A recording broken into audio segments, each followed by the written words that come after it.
نہیں جی، ہمارے لیے بہت قابل احترام ہے. اس وقت ظاہر ہے کہ انہوں نے اپنی فیلڈ بھی چینج کی اور اللہ نے یہاں پر بھی ان کو کامیابی دی ہے. اور اب وہ کیونکہ میرے خیال میں سب کچھ چھوڑ بھی چکی ہوئی ہیں اور ماشاء اللہ سے اب وہ جس راہ پر ہیں اللہ تعالیٰ ان کے لیے آسانیاں کریں. ہم بہت رسپیکٹ کرتے ہیں. تکلیف اس لیے ہوئی نا ڈیفینیٹلی کہ ایک لڑکی نے وہ یہ شعبہ چھوڑ ہی دیا, یہاں سے کمانا چھوڑ دیا, یہاں سے یہاں آنا بھی چھوڑ دیا.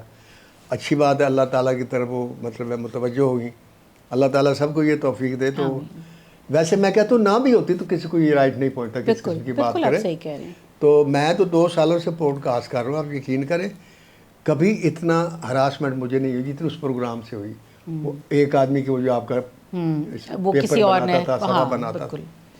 تو اللہ تعالیٰ اس کو بھی ہدایت دے, مطلب کہ اس قسم کی باتیں کر کے اور وہاں سے ڈالر لے کے کمانا یہ کوئی اچھی بات نہیں ہے. بالکل بالکل. خیر آپ نے آج مجھے بلایا, آپ کی مہربانی. میں تو آپ سے ناراض بھی تھا بیچ میں بہت. میں آپ کو اکثر گوڈ مارنے کا میسج کیا کرتا تھا, میں نے چھوڑ دیے جب یہ سارا واقعہ ہوا. میں نے پھر بتایا ابھی, پھر ہم نے خیر ساری اس کے اوپر کارروائی کی کہ وہ ہمارا پیج نہیں تھا, کسی اور پیج کے اوپر لگ رہی تھیں. خیر اس کے اوپر ہم نے جو ایکشن ہم لے سکتے تھے وہ ہم نے لیا, اس پیج کو ڈیلیٹ میرے خیال میں حکومت کو یہ اتنا ایکشن ضرور لینا چاہیے کہ جس میں ہوں خواہ کوئی بھی ہو, کوئی ایسی بات کرتا ہے جس سے اگلے کی کردار کشی ہوتی ہے یا عوام میں منفی تاثر آتا ہے اس کا, تو اس کی سزا ہونی چاہیے, کوئی جرمانہ ہونا چاہیے. پھر تو یہ سوشل میڈیا قابو آ جائے گا. ورنہ تو میں آپ سن کے حیران ہوں گی کہ میں نے کتنی بار وہ دیکھا اور میں نہیں پکڑ سکا کہ نواز شریف جھاڑو لے کے جی ٹی روڈ پہ جھاڑو دے رہے. یہ اے آئی کا دیکھیں, یہ وہ کہتے ہیں یہ ایڈوانس انٹیلیجنس پتہ نہیں ٹیکنالوجی یہ کیا ہے, اللہ معاف کر. لیکن ہم کتنا غلط استعمال کرتے ہیں اگر وہ چیز ہمارے ہاتھ لگ جاتی ہے. ایسی بات ہے, وہ جی بندر کے ہاتھ میں ماچس آئی وہی بات ہے نا, ایک آدمی خنجر بناتا ہے, خنجر اس لیے بناتا ہے کہ یار کوئی چیز چیرنی ہو, جانور حلال کرنا ہو, یہ کرنا ہو. ہم اس سے انسانوں کا پیٹ پھاڑنا جب شروع کر دیں گے تو قصور خنجر کا تو ڈاکٹر کے ہاتھ میں وہی خنجر ہوتا ہے تو انسان کی جان بچاتا ہے. وہی خنجر ایک عام انسان کے ہاتھ میں وہ کسی کی جان لے لیتا ہے. یہ ٹینڈنسی ختم ہونی چاہیے. بالکل بالکل ٹھیک کہہ رہے ہیں, ٹوٹلی ایگری. سر اب آپ تھوڑا سا آپ نے مجھے کیوں بلایا؟ جی بالکل, ہم نے بلایا آپ سے کہ ہم نے کچھ سنا ہے کہ جی انڈیا میں خاص طور پہ ہمارے ہمسائے ملک میں جو انڈر ورلڈ ہے اس کی انوالومنٹ جو ہے وہ بہت زیادہ رہتی ہے ان کی انڈسٹری میں, بالی ووڈ میں, اور اس میں ایک بہت عرصے تک ایک نام آتا رہا ہے اور وہ داؤد ابراہیم کا. کیا یہ بات سچ ہے؟ اچھا, یہ انڈسٹری میں جو وہاں ہے نا اپنا پیسے کا آنا, یہ ہماری انڈسٹری میں بھی آیا پیسہ اس حساب سے ان لوگوں کا. مطلب ہے پاکستان فلم انڈسٹری میں یہاں لاہور میں جتنے بھی بدماش تھے ان میں اکثریت فوت ہو چکے, اللہ ان کو غریق رحمت کرے. سب نے فلمیں بنائی ہیں.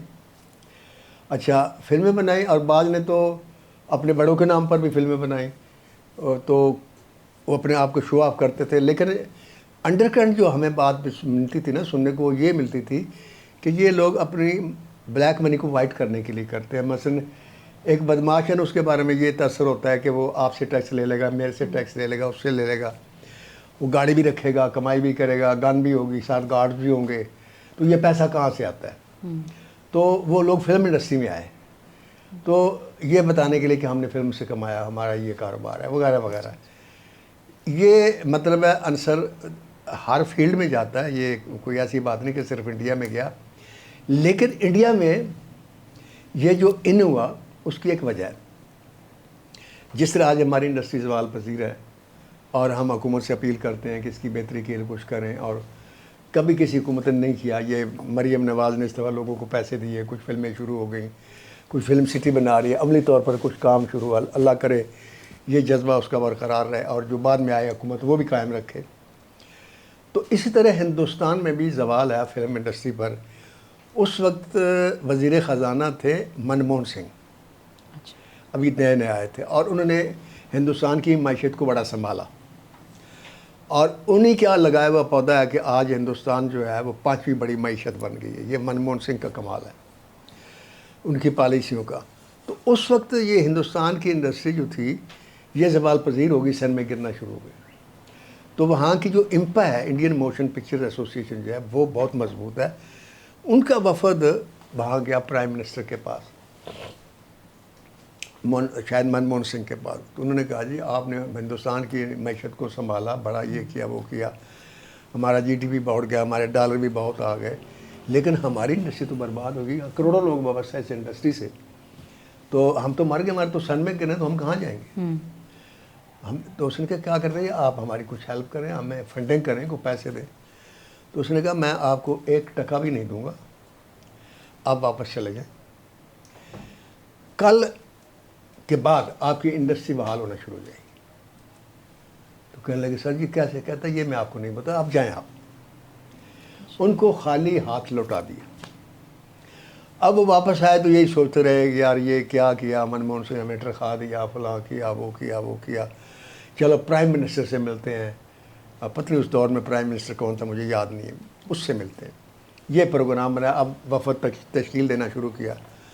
اگلے دن جب صبح اٹھے تو جتنے بڑے ڈائریکٹر تھے ان کو مختلف بدماشوں کے, ڈانس کے, انڈر ورلڈ کے لوگوں کے فون آنا شروع ہوئے. ارے یار تم فلم بنانا چاہ رہے ہیں, ہم بھی فلم بنانا چاہ رہے ہیں, ہمیں بتاؤ نا ڈائریکٹر کون ہے, کیسے بنے گی فلم. وہ پریشان ہو گیا, ادھر سے فون ادھر سے فون ادھر سے یہ وہ فلاں. اور جب یہ ہوا تو داؤد ابراہیم کا بھی فون چلا گیا. اب داؤد ابراہیم کی مثال وہاں بدماشوں میں ایسے جیسے آسمان پر ستاروں کے درمیان چاند کی ہے. تو وہاں پھر مختلف گروہ بن گئے. اچھا ہوا کیوں ایسا؟ منموہن سنگھ نے ایک بیان دیا کہ جو بھی شخص 2 نمبر کی رقم رکھتا اپنے پاس وہ ہندوستان کی فلم انڈسٹری میں انویسٹ کرے. 10 سال تک اس سے یہ نہیں پوچھا جائے گا کہ پیسہ کہاں سے آیا, اس نے کتنا کمایا. 10 سال کے بعد پوچھیں گے. سارے ڈان اندر آ گئے. وہ فلمیں جو لاکھوں میں بنتی تھی وہ کروڑوں میں بننی شروع ہو گئی, جو کروڑوں میں بنتی تھی وہ اربوں میں بننا شروع ہو گئی. اور آج دیکھیں انڈسٹری وہ کہاں ہے. یہ ایسے آیا داؤد ابراہیم پاکستان انڈیا کی فلم انڈسٹری میں, کیونکہ مختلف بدماشوں نے اپنے ہندوؤں کو پروموٹ کیا, ڈائریکٹرز کو, ایکٹر کو, شاعر کو, رائٹر کو اور ہیروئنس کو. تو اس نے اپنے مسلمانوں کو جو تھا وہ پروموٹ کرنا شروع کیا. یعنی کہ جو خانز کو فیمس کرنے میں یہ بالکل ان کا ہاتھ ہے, کیونکہ آپ کو پتہ, میں نے آپ کو جیسے پتا کہ وہاں بدماشوں میں مثال ان کی ایسی ہے جیسے ستاروں میں چاند کی ہے. اب اس کی میں آپ کو 2 باتیں سناتا ہوں. جب میں گیا نا 88 میں دھرمندر کے پاس, تو میں نے کہا, میں نے کہا داؤد ابراہیم سے ملنا, تو اس نے کہا بھائی اس سے ملنا ہمارا بہت مشکل مسئلہ, ہم نہیں مل سکتے. وہ ویسے بھی ہندو تھے. تو میں نے کہا جی پھر, کہتا چھوڑو یار نا. میں نے کہا اچھا کوئی بات بتاؤ. خیر انہوں نے تو نہیں بات بتائی. ان کے ساتھ ایک ڈائریکٹر تھے, فوت ہو گیا اللہ ان کو غریق رحمت کرے, مسلمان تھے, اور میں ان کا نام بھول گیا ہوں, یہ 88 کی بات ہے. انہوں نے مجھے بہت پھرایا گھمایا وہاں. انہوں نے مجھے ایک بات بتائی, کہتا جی داؤد ابراہیم کی میں آپ کو ایک بات سناتا ہوں کہ ایک آفیسر آیا اور اس کو بلایا ایک بڑے آفیسر نے. تو بڑا اچھا اس کا ریکارڈ تھا اس آفیسر کا, کسٹم کا آفیسر تھا. تو اس نے کہا یار یہاں بمبے ایئرپورٹ جو ہے وہاں کروڑوں روپیہ دے کر اپائنٹمنٹ کرواتے ہیں آفیسر, میں تمہیں بغیر پیسہ لیے وہاں اپائنٹمنٹ کرنا چاہتا ہوں, شرط میری ایک ہے. اس نے کہا بتائیں. اس کے داؤد ابراہیم کا سونا آتا ہے, وہ سمگلنگ کا مال بھیجتا ہے, سمگلنگ کا مال, یہ نہیں ہونا چاہیے. اب اس سمگلنگ میں کیا آتا تھا کیا جاتا تھا یہ تفصیل تو مجھے نہیں اس نے بتائی. سونے کا ذکر اس نے ضرور کیا, کیونکہ یہ مجھے پتا تھا کہ ہندوستان میں سونے کا بھاؤ جو تھا وہ داؤد ابراہیم کھولتا تھا. اچھا. اور اس کے کمائی کا ذریعہ کیا ہوتا تھا, مثلا کیسے کماتا تھا, آپ حیران ہو جائیں گی. مثلا صبح اٹھا اور اس نے گولڈ مارکیٹ میں فون کیا کہ آج سونا جو ہے اس کا بھاؤ کھولو 380 روپے گرام فرض کرو. اس نے کہو کہ سب نے کہہ دیا, اور 380 گرام کا سونا کا بھاؤ کھل گیا. اس کے بعد پھر گھنٹے بعد فون کرے گا کہ اس وقت تمہارے پاس کتنا سونا پڑا ہے. جس چیز دکان میں جتنا, کسی میں من پڑا ہے, کسی میں 2 من پڑا ہے, کسی میں 3 من پڑا ہے, کسی میں آدھا من پڑا. اس نے کہا یہ سارا ہمارا نام کر دو اور بل ہمیں واٹس ایپ کر دو, بھیج دو. ان کا یہ اوکے. اب آپ لینے گئے سونا, پتہ چلا سونا تو بک گیا. میں گیا, سونا بک گیا. وہ 380 روپے گرام تھا, وہ 400 روپے گرام ہو گیا, فرض کرو. جب 400 گرام ہو گیا تو اس نے کہا یہ سارا سونا آپ بیچ دو.